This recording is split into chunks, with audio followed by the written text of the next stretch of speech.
Bad 1950s and 60s color science fiction movies.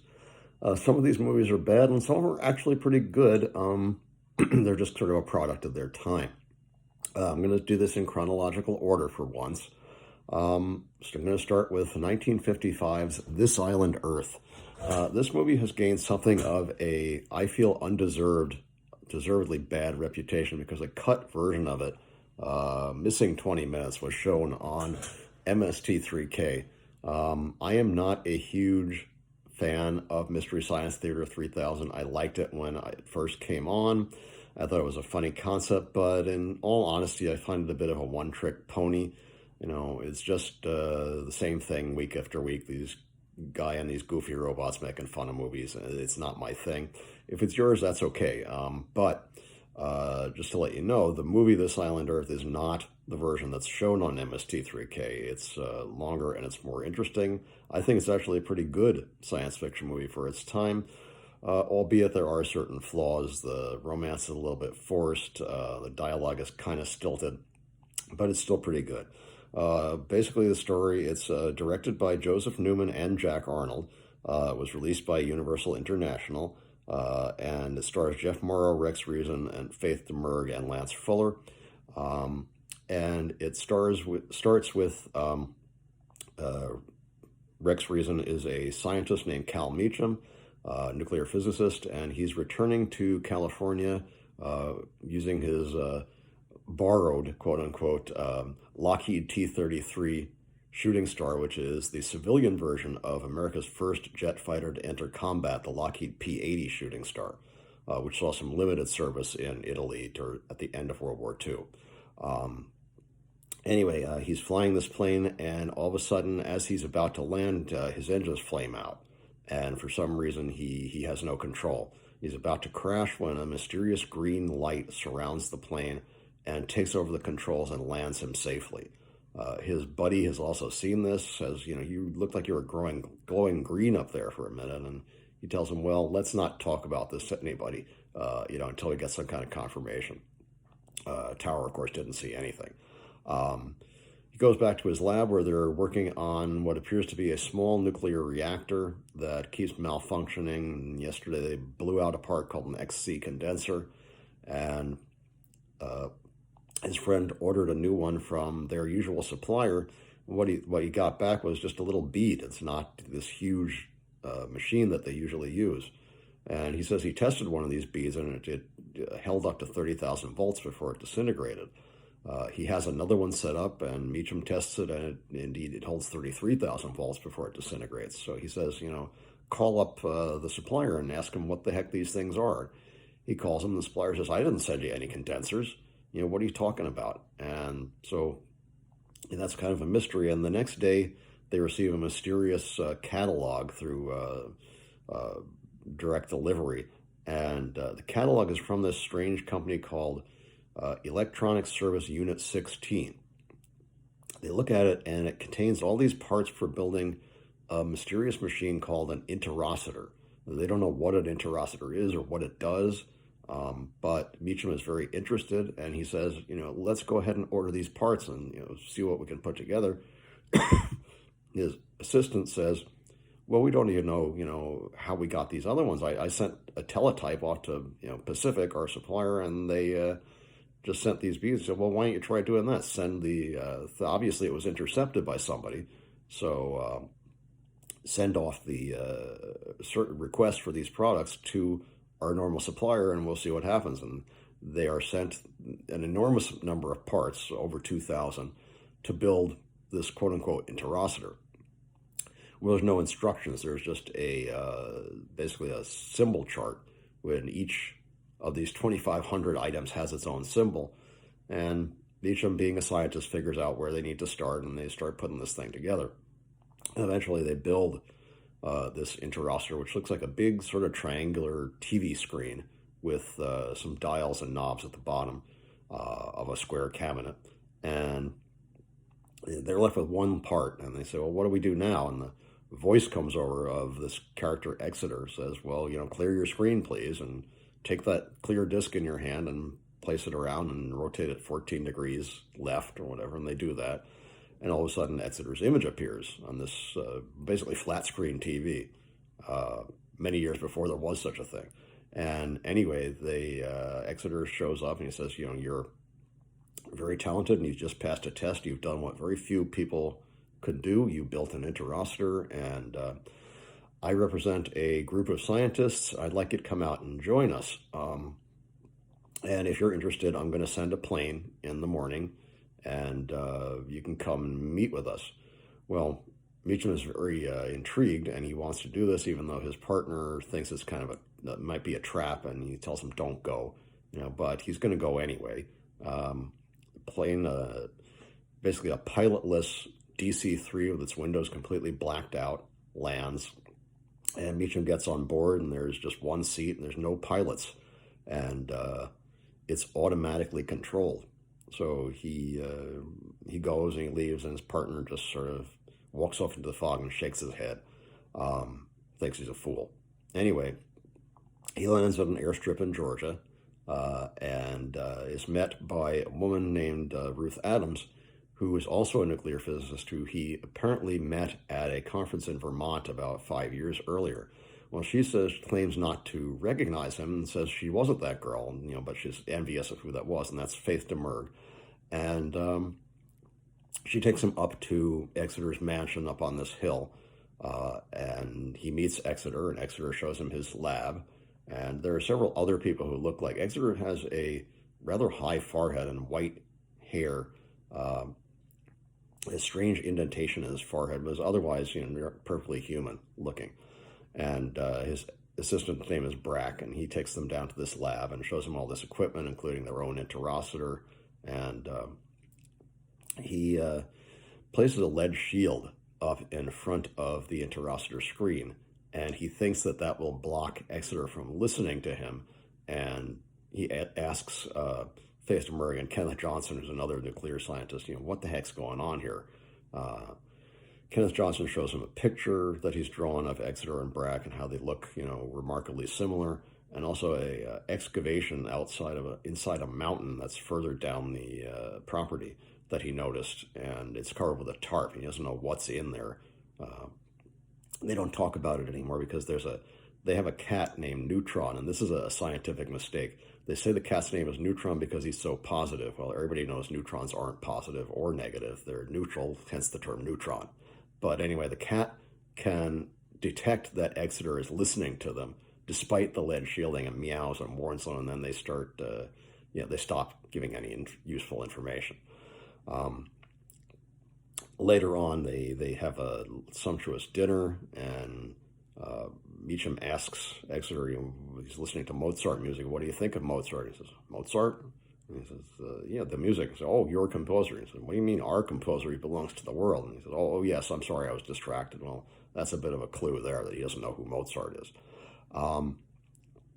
Later on, he and Meacham and Ruth and Kenneth Johnson decide to take a walk, and they explain why they didn't trust him at the beginning. Apparently, Exeter has a device called the thought transference machine, which thought transformer rather, which can basically give somebody a lobotomy, retains their scientific knowledge, but they don't have any free will anymore. And they've done that to several of the scientists who are there working with them. But those three have not been put under it. And eventually Dr. Adams admits that she was the girl in Vermont who Cal met. And they decide they're going to go to the airport to figure out what this strange hole in the mountain is, what's behind the tarp. As they're driving there, they're attacked by interocitor beams out of the sky, and Kenneth Johnson tells him, well, we're going to have to ditch. I'll stop and we'll all get out. He stops the car and pushes those two out, and then he himself continues to drive off, and he's destroyed. As is one of the other scientists who just stands up in the middle of a field, and he gets disintegrated by this beam. Then they make it to the airport, and they jump into this little Stinson biplane, which Meacham flies, and they're going to try and get away. But they're intercepted by a huge spaceship, which fires a green beam of energy, and it draws them up inside it. Then finally Exeter admits he's not from Earth, and they're taking them back to his planet called Metaluna, which is outside our solar system. As they're going there, they're attacked by meteors that are directed by spaceships from their enemies, who they call the Zagons.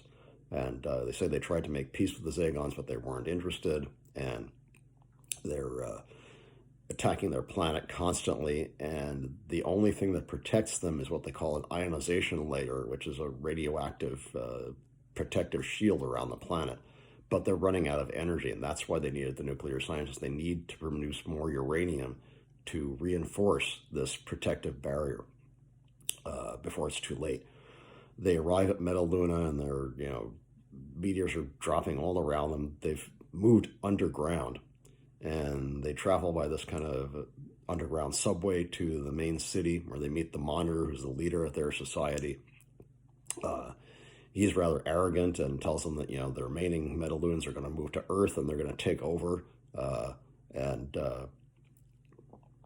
that he wants the two scientists put into the thought transformer because they don't have any time to fool around anymore. Exeter doesn't agree with this. He is morally opposed to using the thought transformer, which he had stated earlier, and he finds it morally abhorrent, and so he's not going to do it. He helps them escape. But as they're escaping, they're attacked by a mutant, which is basically a giant insectoid life form, and it wounds Exeter, very badly.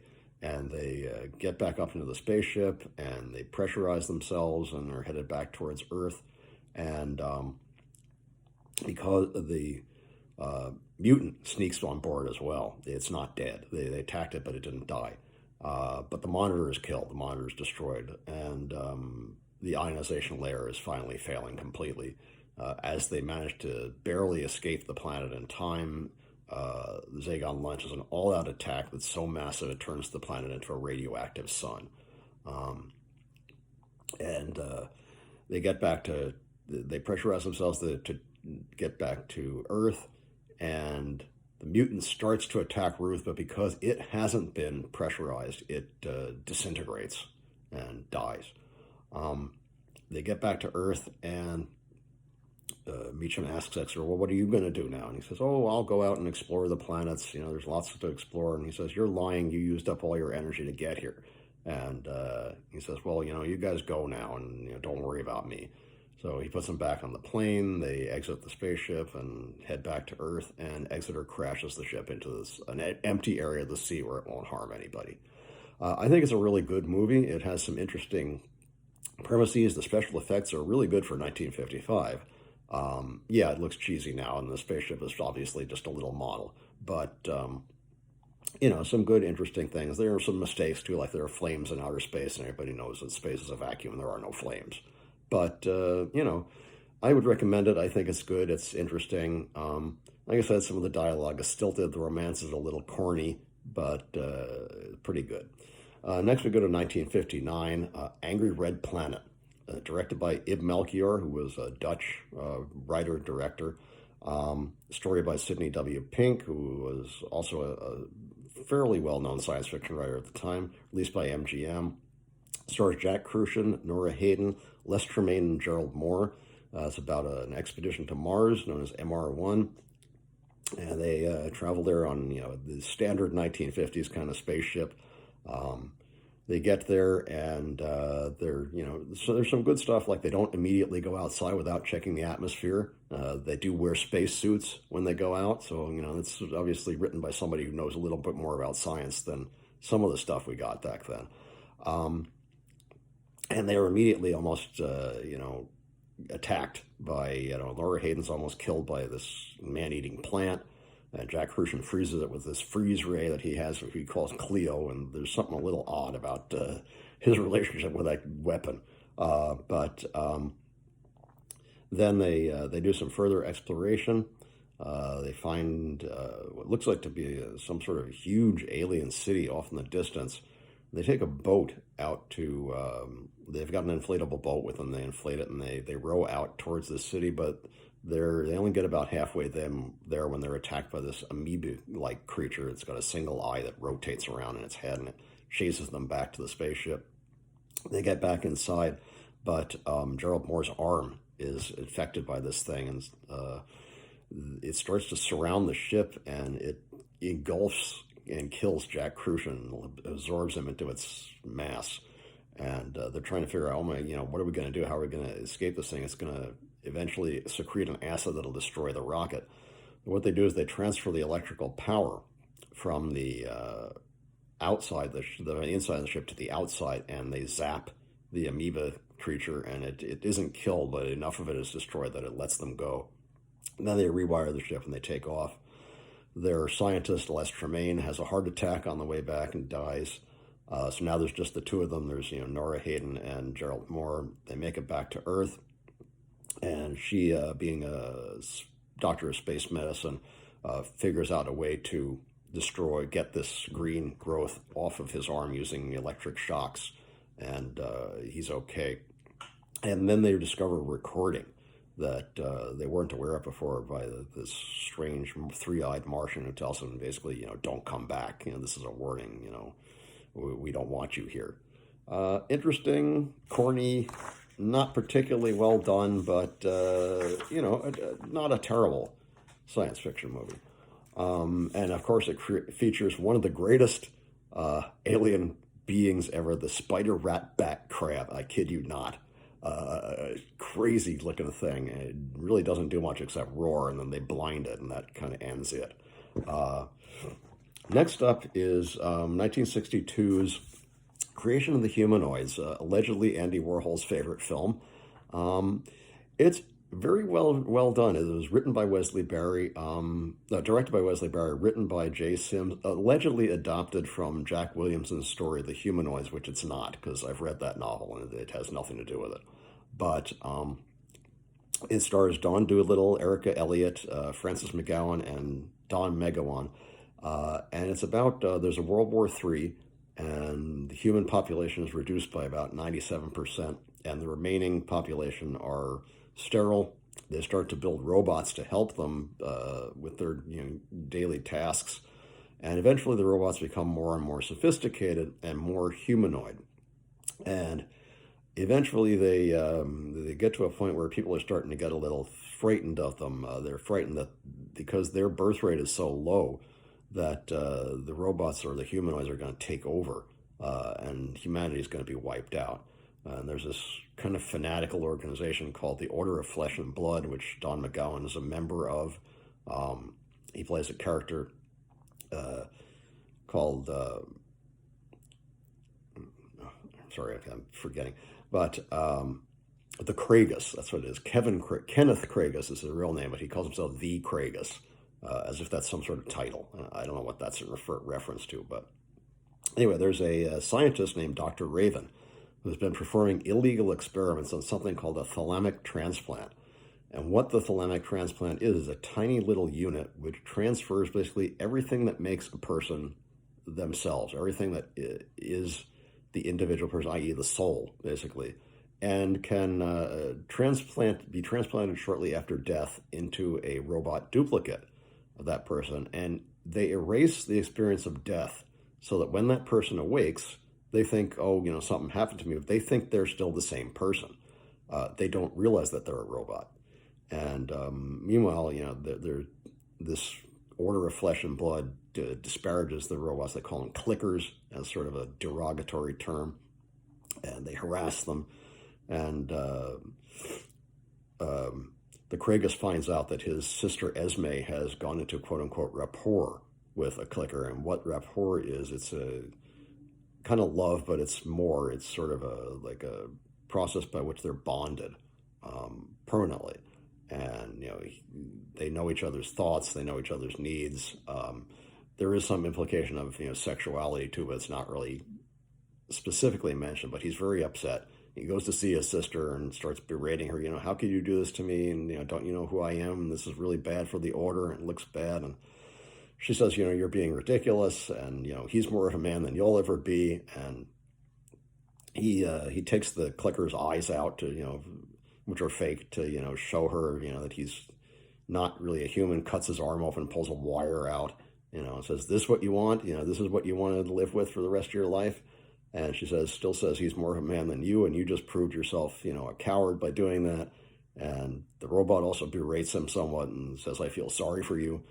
And later they meet a friend of hers who's played by Erica Elliott, who's this gorgeous, busty, like wasp-waisted blonde, um, who he's immediately attracted to, even though she's opposed to the Order of Flesh and Blood and works at this company called Telefax that's trying to get kind of the truth out there, um, that the clickers aren't all bad.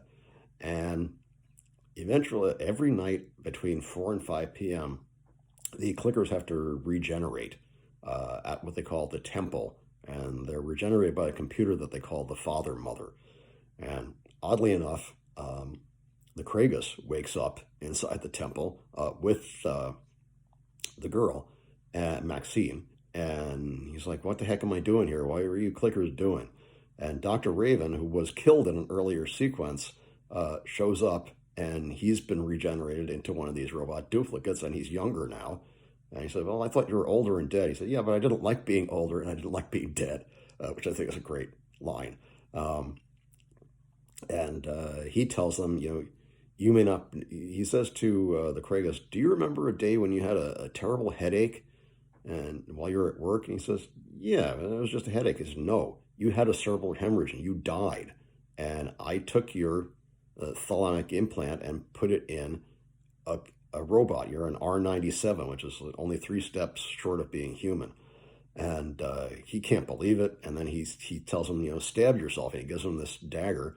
He stabs himself, and his blood is green, not red. And that's a product of the clickers. It's not blood, it's circulatory fluid. So now he has to believe him.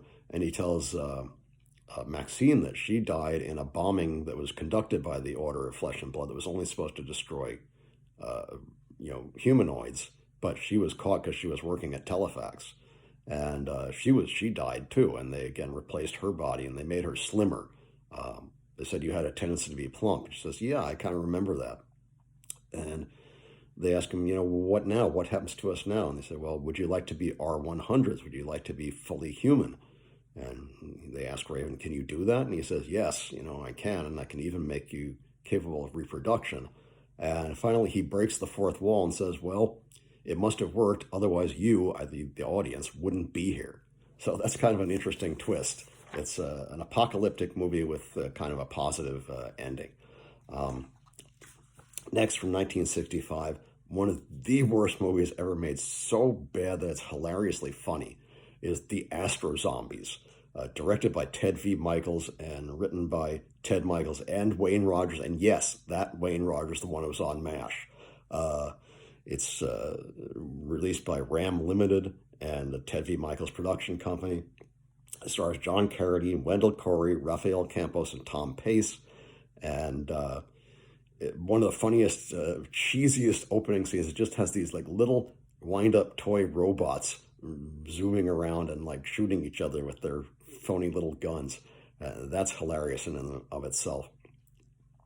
Based upon John Carradine is a kind of a mad scientist type who was fired from a space project where he was trying to create a quote-unquote astroman, a man who would be able to travel into space by transplanting like an artificial pancreas, artificial stomach, artificial lungs, so that they could stand up to the pressures of space. And somehow this thing it goes bad, and it becomes this killer who's wearing the goofiest, silliest, like cheap Halloween mask you've ever seen, that has eyes in its head and recharges itself literally, I'm not making this up, by taking a flashlight and shining it on its head. It goes around killing, for no particular reason, beautiful buxom blondes, mostly. And then there's also a secret agency that's apparently Soviet, or implied to be Soviet anyway, that wants this technology. And so they're chasing after this mad scientist, and they're led by Tora Satana, this gorgeous Japanese woman whose real name was Tori Yamaguchi.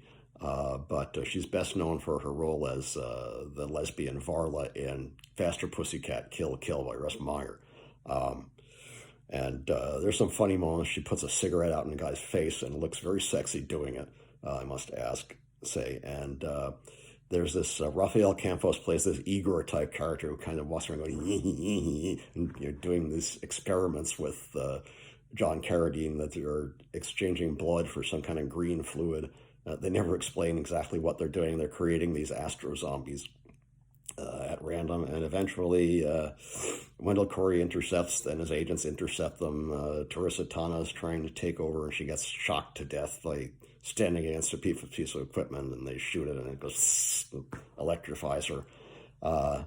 Very silly, very bad, but highly recommend it. It's so bad that it's good. It's really, a very freaky, strange movie. Next, and this is my extra. This is from 1965, Planet of the Vampires, directed by famed Italian director Mario Bava. He directed movies like Black Sunday, and is really a great director. It was produced by American International Pictures. The American version was, in fact, written by the same Ib Melchior, the Dutch writer and producer and director. Stars Barry Sullivan, Norma Bengel, Angel Aranda, and Evie Morandi, and a very great influence on Aliens, about a space expedition that's gone to this alien planet where another earlier expedition disappeared without any further contact. And as soon as they land, strange, eerie things start to happen. They're attacked by some kind of invisible force, and it seems to be like reanimating corpses. And people they thought they knew start to come back, and then they turn out not to be who they were, and they have to kill them. And they discover, much like Alien, they discover an alien spaceship with a somewhat vaginal opening. They go inside and they find a dead giant alien at a signaling device. Sound familiar? Well, it is, because that was borrowed by Ridley Scott and by Dan O'Bannon, who admitted that he borrowed that for Alien. It's creepy, it's weird, it's atmospheric. Italians wear leather spacesuits, which seem to be a thing with Italian science fiction movies, particularly with the women, who are all rather gorgeous. And there's a shock ending, which I won't give away for people who haven't seen it. Highly recommended. Planet of the Vampires. Creepy, weird, atmospheric movie. Next up is 1969. A strange but interesting film that I can kind of recommend and kind of not recommend. Again, it's one of those movies that's good and bad at the same time. It's Moon Zero 2, directed by Roy Ward Baker and written and produced by Michael Carreras. If those names sound familiar, they're biggies at Hammer Films, who did movies like the Vampire Lovers and Lust for a Vampire and Countess Dracula. Michael Carreras was slated to direct the Hammer Vampirella movie, which would have starred the gorgeous Barbara Lee. Unfortunately, the company went bankrupt before it could be produced. The movie stars James Olsen, Catherine Schell, Warren Mitchell, and Adrienne Corey. And if you look, there's a cameo is a certain Carol Cleveland of Monty Python fame as a waitress. It's a goofy story about a industrialist who discovers an enormous sapphire orbiting the moon, and he wants to direct it to land using rockets down onto the dark side of the moon. And he hires this space pilot, James Olsen, who's kind of in disgrace, but he owns this little shuttle called Moon Zero 2, to take his shuttle and direct this giant sapphire, which can be used in building spaceship engines, apparently. And they never really explain that. And crash it onto the dark side of the moon, and then they're going to make a lot of money. Meanwhile, Catherine Schell arrives. She's looking for her brother, who disappeared exploring a nickel claim on the dark side of the moon, and hasn't found him, doesn't know where he is. And James Olsen agrees to help her, and he goes along with her on this mission, and they're being basically hunted down by the henchman of Warren Mitchell, who's this industrialist. And, excuse me, and you're like, firing guns in space, which of course doesn't work. There's a lot of goofy kind of stuff. Interestingly, one of the things, there's some interesting sets and some interesting fashions, including the fact that some of the moon women wear wigs and of different colors. I think one was green, one was red. And I always wondered if that influenced the silver wigs that are worn by the moon base crew on Jerry Anderson's UFO. Also, some of the outfits are very similar to the ones worn by the Moonbase girls. There's kind of a strip club on the moon too, with go-go dancers, which I thought was funny. And the plot makes almost no sense. They get to this claim, they find out that Kerstin Shell's brother was killed because this claim is exactly where the industrialist wants to land the big sapphire, so he had to clear it. And he made him an offer, he wouldn't accept it, so he killed him. And now they're kind of out for revenge. They end up stranding the industrialist on the asteroid, and then they crash it into the moon. So he's killed, and now the claim belongs to Catherine Schell, and she's the one who's going to be rich. It's a kind of strange film. It wavers between being comedy and being serious. They call it, quote unquote, the first moon western. It's silly. There's some bad special effects, but there's some good ones too. And again, from Hammer Films, it's kind of a strange product, though it's certainly not the only science fiction film produced by Hammer. They also did actually a very good one that I recommend called The Four-Sided Triangle, which is about suspended animation, and that one I recommend. That's in black and white. That's a good film. Anyway, those are my top five, actually six, 1950s and 1960s color science fiction movies. Later, I'm going to do a thing about 1970s dystopian movies, and hopefully cover a few of them that you haven't seen. So I'll see you then. Bye.